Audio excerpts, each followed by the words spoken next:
Hey there YouTube, this is Vargas XX78 with another collection pickup video. Sorry if I sound weird or I slur my words because I'm going through this really bad cold, so bear with me guys. But you've probably also been wondering why I haven't done a comic book pickup video. The reason is that unfortunately I had to renew my border crossing visa.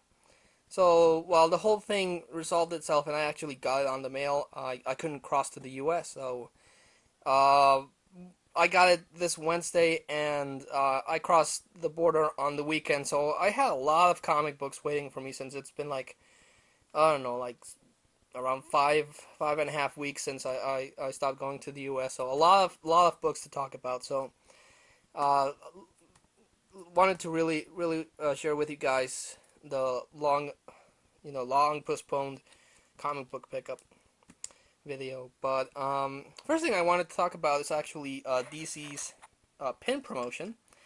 If you picked up a Green Lantern book or one of the Flashpoint books, you would get a pin. The Green Lantern pins are because of the movie that just released, and because I picked up one Green Lantern book, I got this one that says "Beware My Power." Really cool. And from the Flashpoint ones, I got Batman, the Aquaman one, and the Green Lantern one.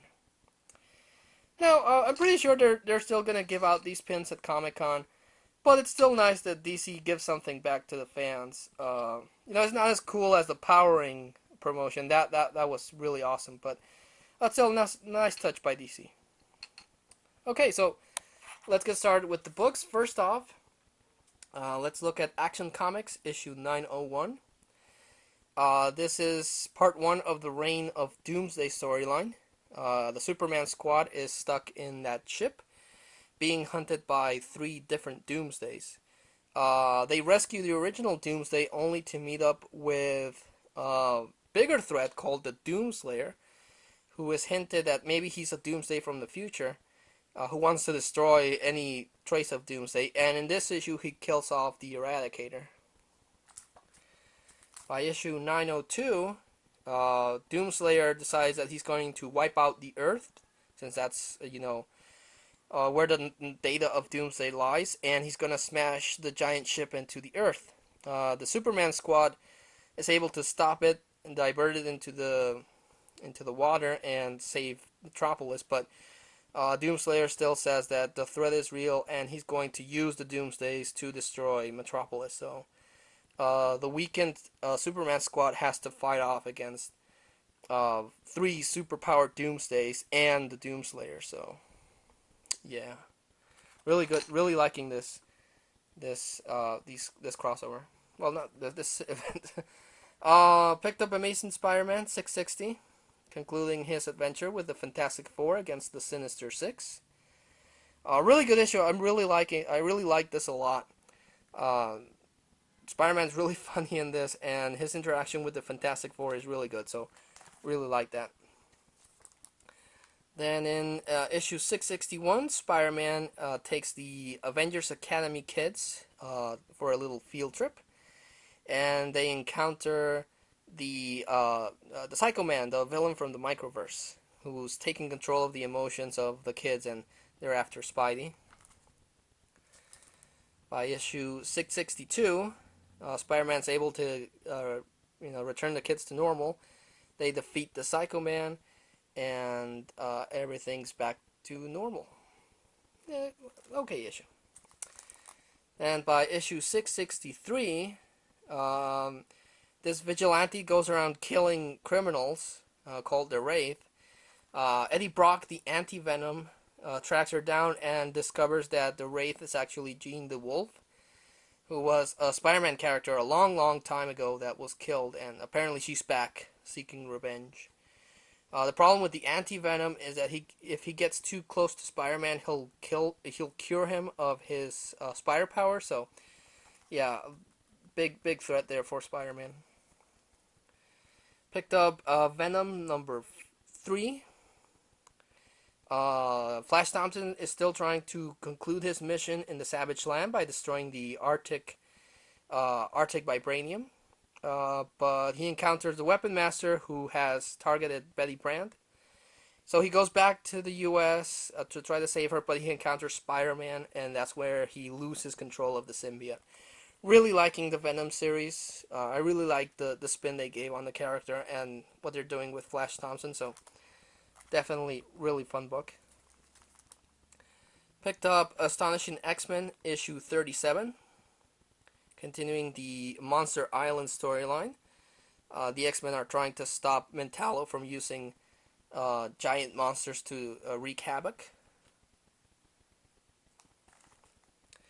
Then in issue 38, we have an interlude story where Kitty Pryde, Colossus, Lockheed, Storm, Agent Brandt, and the Beast are trying to stop a brood infestation in a satellite.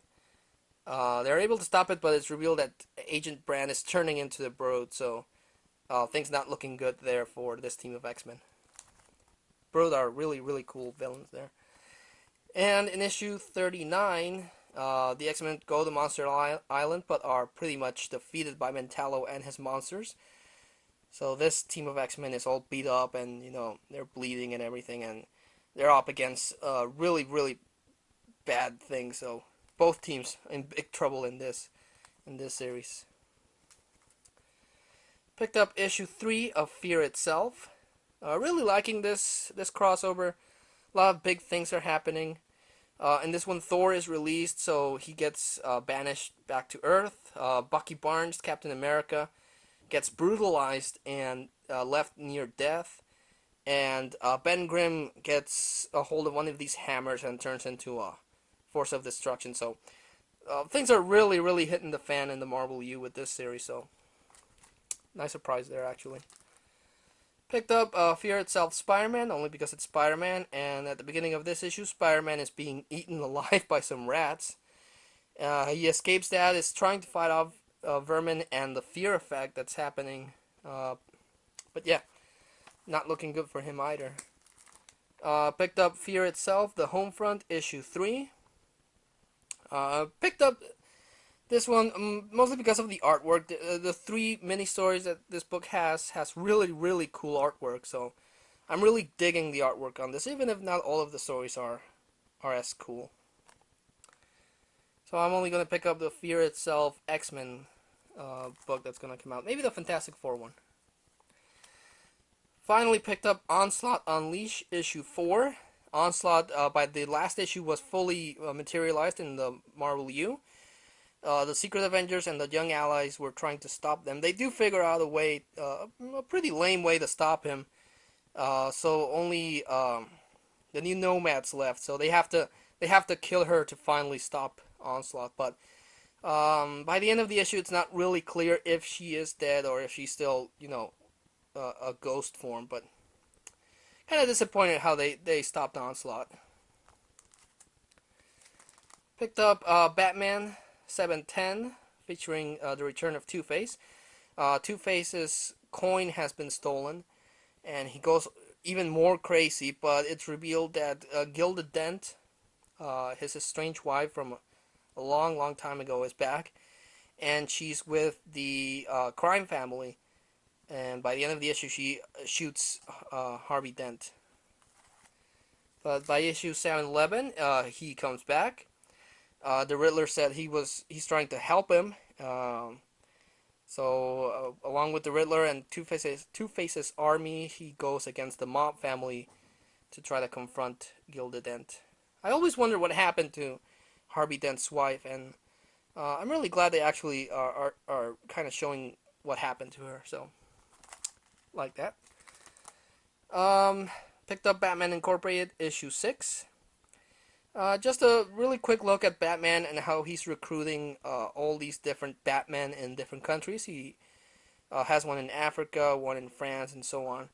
But as Batman is building up his army, this bad guy called Leviathan is also building up his big master move. So, still not sure about Batman Incorporated. Picked up Batman and Robin issue 23, and this is really, really good issue. The Red Hood is in Arkham, and he's killing off inmates left and right. In this issue alone, he kills like 100 people. So as he's being transported to a different prison, um, this group of mutants bust him out, and Batman and Robin have to help the Red Hood. But really, really, really like this issue a lot. I mean, it's a really good issue. And it continues in issue 24, where Batman and Robin have to team up with the Red Hood to, to figure out what's going on. But Judd Wittick, really, really good Batman and Robin issues. Picked up Batman Arkham City, issue 1. Love the Batman video game Arkham Asylum. Really looking forward to the second video game. And this comic book written by Paul Dini, who wrote the cartoon series and then the video game, is writing this. And just really, really, the artwork is awesome. And the Joker's dying, so he has to escape. But at the same time, someone's manipulating the mayor of Gotham to seal off Gotham City, so that bad things won't happen to it. But really, really good comic book, which continues in issue 2. And Hugo Strange is the one pulling the strings. And he's investigating Batman. But really, really loving this series. It's going to be a 5-issue miniseries that leads everything up to the new video game. So really glad and happy with that. Picked up FF issue 3. It's revealed that some of the Reeds from the Reed Legion made it back to this universe, and they're plotting on finding a way to get back to their own respective universes. But to do that, they have to build a machine, and to do that, apparently, they have to create this massive war between different factions. They recruit the Mole Man, and they recruit Annihilus and everything. And so Doctor Doom and Reed Richards formed their own band with the evil masterminds of the Marvel U to figure out a way to stop them. So really liking FF. And picked up FF issue 4, where the whole evil plan is starting to take place. So yeah. Picked up Flashpoint number 1. I actually avoided a lot of video reviews on the internet on this because I wanted to read it for myself, figure out what's going on. And this is the age of apocalypse for the DCU. Something happens in the past. The Flash no longer exists. Superman's nowhere around. Batman's revealed to be Thomas Wayne instead of Bruce. There's this huge war between Wonder Woman and Aquaman. So, everything is in a pretty bad shape. So the Flash wakes up and he knows that he has to set things right. Which he tries to do in Flashpoint issue 2. By the end of this issue, he discovers that the Reverse Flash is maybe behind the whole thing.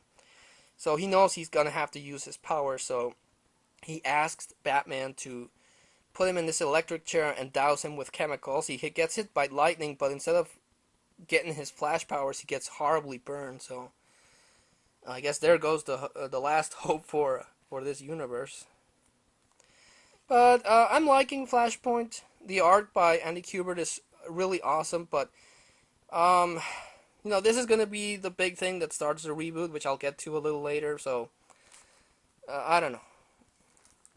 And picked up Batman Knight of Vengeance, which focuses on the Thomas Wayne Batman, who has none of the moral code that Bruce has. He actually goes around killing people. But it's written by Brian Azzarello and Eduardo Risso. And it's a really good book. I think this and the Superman book is the only one I'm going to pick up from Flashpoint. But yeah, I'm going to stop the video here, guys. Stay tuned for part 2, and I'll see you then.